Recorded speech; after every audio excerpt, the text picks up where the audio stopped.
Here's a Stern Stargazer MPU and driver board here. The MPU, unfortunately, was stuffed with AMI as far as the 6800, as well as the two PIAs and the 6810 SRAM. So all those have been swapped out. I have also modified the ROMs there to run off of two 2732s versus the four 2716s that were originally installed. Have replaced all of the headers, so we've got the sound header and the four other .100 headers there.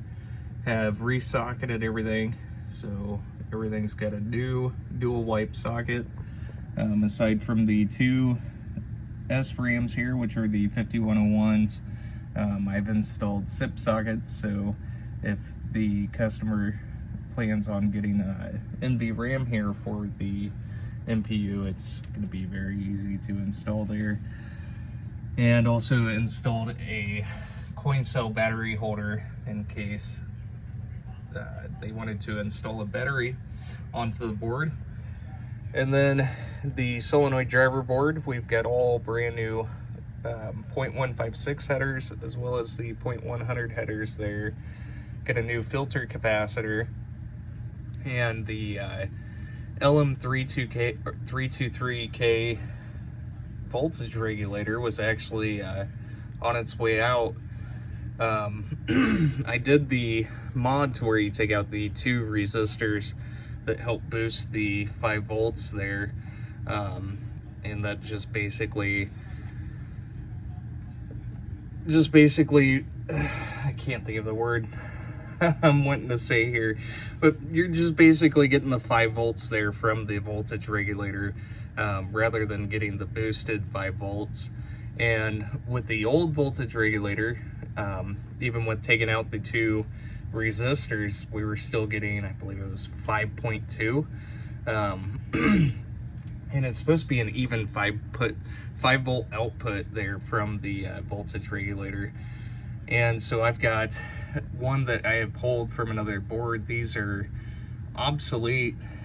You can do the easy, I can't remember the exact name of them, but there's an aftermarket voltage regulator, which, I mean, in a pinch they're good, but if you can use an original, it's always best to. They typically don't fail that often. I've not replaced a ton of them myself, so I mean, they hold up quite a bit better than, you know, the new components that they use on these aftermarket ones. Anyways, just rambling here. I've also replaced the 2.2 UF capacitor there, and go ahead and get this thing powered up. And we're gonna have some weird behavior, just because this is a Stern 200 inside of a belly nitro ground shaker.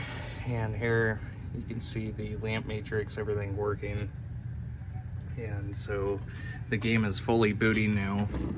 And then here with the displays, we're going to have just some odd numbers that are showing up, and it's like next to impossible to get the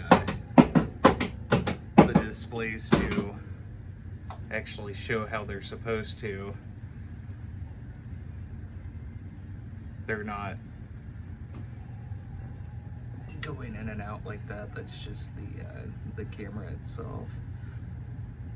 Looks like at that distance we kind of get a good feed there, and then you come out a little bit and it looks like they're just anyways, it's all working 100%. These are good to go, so I will go ahead and get them packaged up and sent back to you. Thank you so much.